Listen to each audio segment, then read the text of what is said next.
In 2021, Rondout Valley Central School District initiated a 5-year strategic plan to help put the district on a path of success. As part of the planning process, principals have created building-level action plans to meet the needs of Rondout Valley students.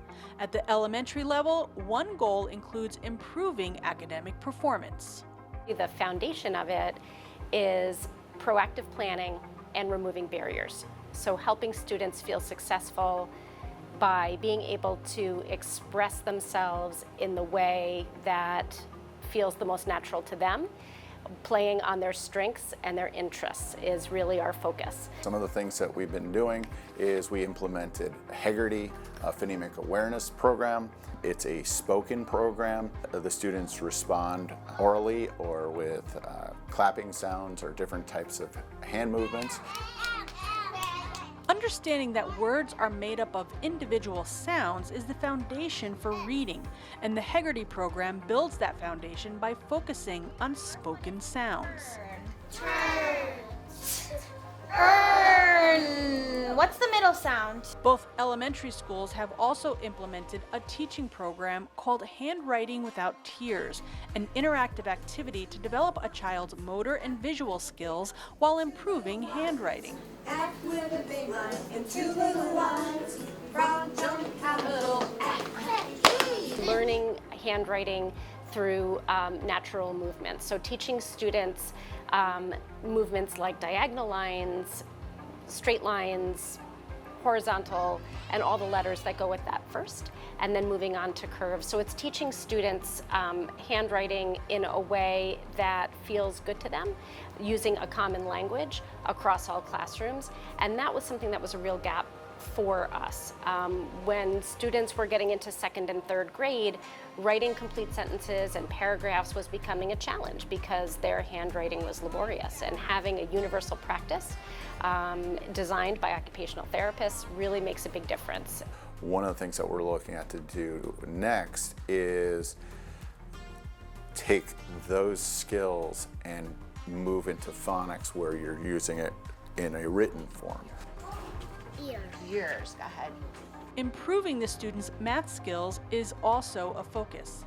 One of the things that we've been doing is changing our math approach from whole class to small group math instruction with a focus on using math tools, problem solving, and students really explaining their answers, and they love it. So math has gone from a time of day when students might want to try to avoid that subject to being one of their more favorite subjects during the day, which is really exciting.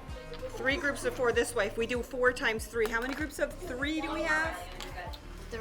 If we have 4 times 3. 4. 4 times 3 means 4 groups of 3. That's right, 4 groups of 3. Another goal at the elementary level includes providing an environment to support students and teachers' social-emotional well-being. One of our foundational pieces is really freeing up our school counselor to support the needs of all students, and she does that in a variety of ways. She is able to push into classrooms 2 to 3 times a month to provide coherent classroom instruction on strategies like mindfulness, emotional regulation, handling disagreements in a productive way, anti-bullying, anti-bias, all kinds of pieces built into that. So if I were to catch the ball, oh, my right thumb is right here, so I have to turn it over.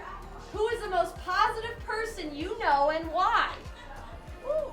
We also use restorative practices to help students solve their problems. So our classroom teachers are learning about using circle time in their classroom and being able to have students come to circle time as a place to be a community, to learn about each other, and also as a place where they can solve problems when there are disagreements or issues that come up and arise. The part that I'm most proud of is No Place for Hate. We created this team of students, we called them Peace Ambassadors, and they were really heavily involved in the planning and the implementation of these assemblies. And so we did whole school events, we were reading books, on things like bullying, diversity, peace, and then there would be some kind of event or assembly.